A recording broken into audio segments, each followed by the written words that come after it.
na maraming lashes.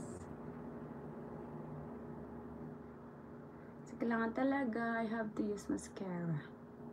Palagay nga ako ng lashes eh, sana. But yun ako pa yung ano, yan, hair color. So, yan na. I'm done. And the next is, kakain na tayo ng lunch. Okay, guess what's my lunch is? So, nice yung Etude House na pouch. Malaki siya, so malaki din ang bag. Ay, ano ba yan? Parang ang dami kong pouch sa bag. Oh my gosh. Okay, yan na guys. And then, we're gonna eat lunch. Let's put my, hello. Wala namang may nag-watch. And so I made coffee. Mixed coffee lang siya sa cup. Ang bilis naman mag-cool off. Ano ba yan? Very fast. And then, of course, not healthy yung lunch natin today. Ay, buti na lang. Hindi ko kasi ma-explain dun sa Oni na wag masyadong galawin itong itong piercing kasi nga it's just a week. So, hindi siya pwedeng galaw-galawin, hindi siya pwedeng basain. Baka baka ma-infection or ano ba, hindi siya ma-heal, hindi mag-heal very fast. Ito yung bagong kaka-piercing ko last week. Kasi hindi ko ma-explain kay Oni na wag masyadong galawin when she touch my hair o yung dito sa ear part. So, nagagalaw-galaw niya kanina. But then, hindi naman masyadong masakit. Hopefully, hindi mabasa ba? Yan, mamasa siya. Hindi siya anyway, mag-heal na siya para, kasi 1 month pa. Before talaga okay. So, I had my 3 piercing over here. Cute, diba? So, next time, magpapalagay ako ng dito na sa taas. Kasi this one here and here, dalawa sa baba. But nothing here sa taas. So, but this one almost done. Yan. Dito na siya. Dito. For me, it's cute. Yung mahilig sa nagpi-piercing. Diyan, hala kayo. Ayun yun.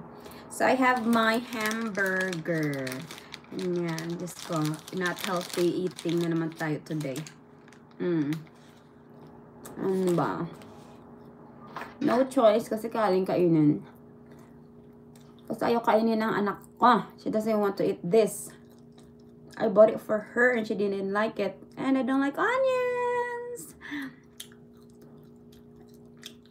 I washed my hands, don't worry. I said yung pickle. And I don't like pickles too, so ay tinatanggal ko yan sila sa burger.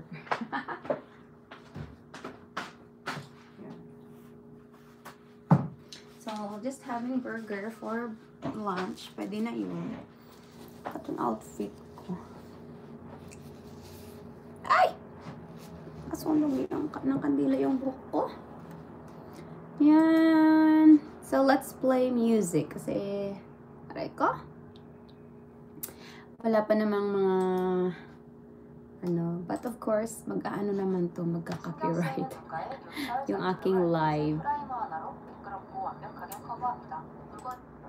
Don't forget to like and subscribe, guys. Let's connect naman with each other. Sandali, bisitahin ko.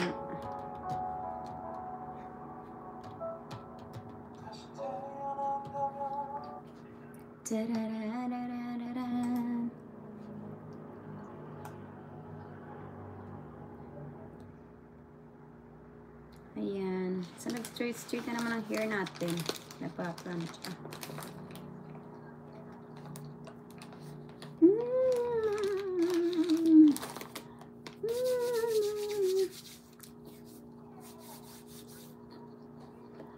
Hello!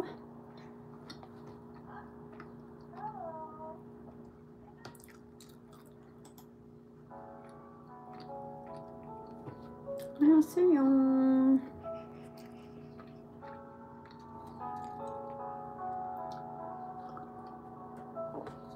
and copy? Did I turn off my comments? Wait lang. Oh my gosh. Paano ba ito i-set ulit?